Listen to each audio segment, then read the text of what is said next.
ఇక నిరుద్యోగుల సమస్యలపై బీజేపీ ఉద్యమించింది. ఇందులో భాగంగా రాష్ట్ర కమిటీ పిలుపు మేరకు చండూరులో అర్ధనగ్న ప్రదర్శన నిర్వహించింది. ఈ సందర్భంగా స్టడీస్ సర్కిల్ రాష్ట్ర కన్వీనర్ బూతరాజు శ్రీహరి మాట్లాడుతూ ముఖ్యమంత్రి కేసీఆర్ మాట తప్పారని ఆరోపించారు. నిరుద్యోగులను గాలికి వదిలేశారంటూ మండిపడ్డారు. నిరుద్యోగులకు వృత్తి ఇవ్వకుండా వారి జీవితాలతో చెలగాటమాడుతున్నారన్నారు. తెలంగాణ రాష్ట్రం ఏర్పడితే ఇంటికొక ఉద్యోగం ఇస్తానన్న కేసీఆర్ ఇప్పుడు ఆ మాటపై ఎందుకు నిలబడడం లేదంటూ నిలదీశారు.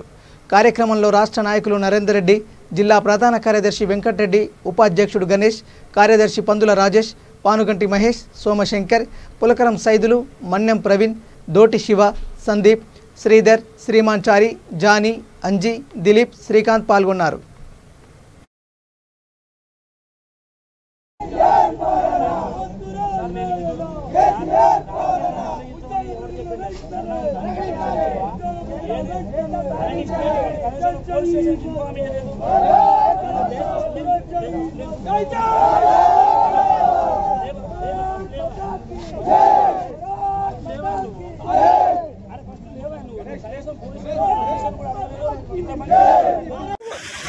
పోస్టులను వెంటనే భర్తీ చేయాలని బీజేవైఎం రాష్ట్ర కమిటీ ఇచ్చిన పిలుపు మేరకు చండూరు చౌరస్తాలో అర్ధనగ్న ప్రదర్శన నిర్వహించడం జరిగింది.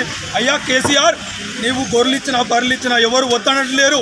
కానీ ఈ తెలంగాణ నీళ్లు నిధులు నియామకాల మీద ఏదైతే ఉద్యమం నడిచిందో ఆ ఉద్యమాన్ని తుంగలో తొక్కి ఆ పోస్టులు ఏవైతే ఉన్నాయో రాష్ట్ర వ్యాప్తంగా ఖాళీ ఉన్న పోస్టులు ఇప్పటి వరకు ఏవి భర్తీ చేయకుండా కాలయాపన చేస్తున్నావు. నువ్వు తక్షణమే రాష్ట్ర వ్యాప్తంగా ఉన్న పోస్టులను భర్తీ చేయకుంటే బీజేవైఎం ఆధ్వర్యంలో పెద్ద ఎత్తున రానున్న రోజుల్లో ఉద్యమాలు చేస్తామని హెచ్చరించడం జరుగుతున్నది.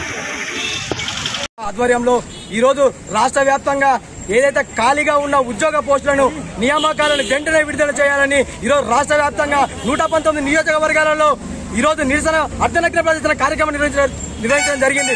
ఏదైతే తెలంగాణ రాష్ట్రంని నిధులు నియామకాలు ఉద్యోగాలని చెప్పి మాయమాటలు చెప్పి ఈరోజు తెలంగాణ రాష్ట్రాన్ని తీసుకొచ్చి ఇలా ఖబర్దార్ విద్యార్థుల ఆత్మ బలిదానాల ద్వారా ఈరోజు తెలంగాణ రాష్ట్రాన్ని తీసుకొస్తే ఇలా కేసీఆర్ కుటుంబం బంగారు కుటుంబం అయింది తప్ప ఈరోజు విద్యార్థుల ఉద్యోగాలు లేక విలవిలలాడుతుంటే నీ ఇంటికి 5 ఉద్యోగాలు ఇచ్చి నీ కాంట్రాక్టర్ పనులు ఇచ్చి ఈ రోజు నీళ్ళని ఆందోళనకు తరలిచ్చి ఈ రోజు కాలయాపన చేస్తున్న కేసీఆర్, ఏదైతే నువ్వు 2018 ఎలక్షన్లలో నిరుద్యోగ వృత్తిని ఏవైతే అన్నావో అదే నిరుద్యోగ వృత్తిని ప్రకటించకపోతే రాష్ట్ర వ్యాప్తంగా ఉద్యమాలు చేస్తాం, నీ ప్రగతి భవన్ ముట్టడిస్తామని యువమోర్చా తరఫున ముట్టడిస్తామని హెచ్చరిస్తున్నాం.